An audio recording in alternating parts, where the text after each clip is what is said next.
Ha chiesto di parlare il senatore Candiani, ne ha facoltà.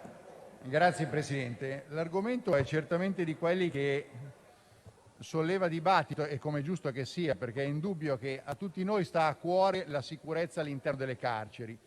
Dobbiamo ricordarci che la sicurezza è sempre da due parti, nei confronti dei detenuti e nei confronti delle guardie carcerarie, perché questa circostanza orribile di cui tutti siamo venuti a conoscenza in maniera sconcertante mette anche in evidenza che all'interno delle carceri da troppo tempo ci sono condizioni, sia per chi ci lavora sia per chi vi è detenuto, non all'altezza di quello che dovrebbero essere gli standard di un paese come il nostro.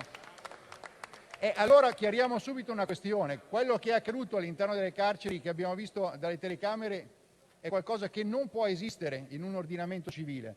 Ma se noi dobbiamo chiedere una cosa, un impegno al governo, è chiaramente per rendere anche possibile lavorare all'interno di quelle carceri in maniera sicura e in maniera certamente giusta. Dopodiché, tra le guardie e i ladri noi non abbiamo dubbi, noi stiamo sempre con le guardie.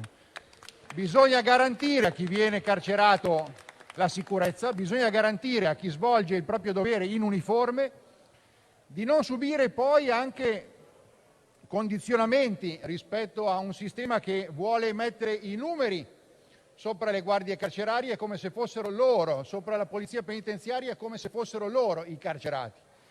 Vede Presidente, ci siamo posti anche un quesito, una domanda, una cosa molto curiosa, perché da tempo noi insistiamo all'interno di queste aule affinché il governo capisca che inserire all'interno di luoghi delicati, dove possono esserci maltrattamenti, sistemi di controllo con le telecamere è un'opportunità per garantire legalità. Ci troviamo sempre ostruzione da parte del Partito Democratico su questi temi.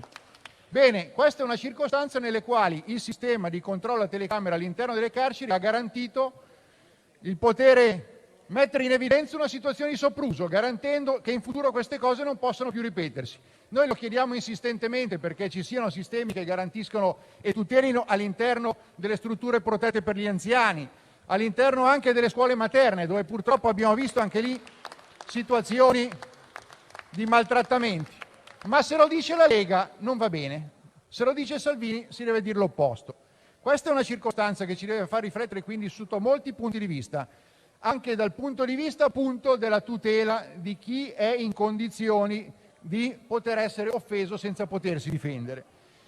Esiste un PNRR, Presidente, esiste all'interno di questa voce di bilancio una grande quantità di risorse che abbiamo chiesto al governo di impegnare seriamente per la ristrutturazione delle strutture carcerarie, per consentire ambienti e strutture capaci sia di contenere sia di tutelare chi ci lavora e chi vi viene recluso. Su queste cose abbiamo bisogno che il Ministro venga in aula e ci riferisca, che ci dia certezza che il governo non sta sottovalutando la situazione e che anche garantisca l'onorabilità di un corpo come quello della Polizia penitenziaria, che per nulla può venire macchiato dal comportamento di singoli individui. Grazie.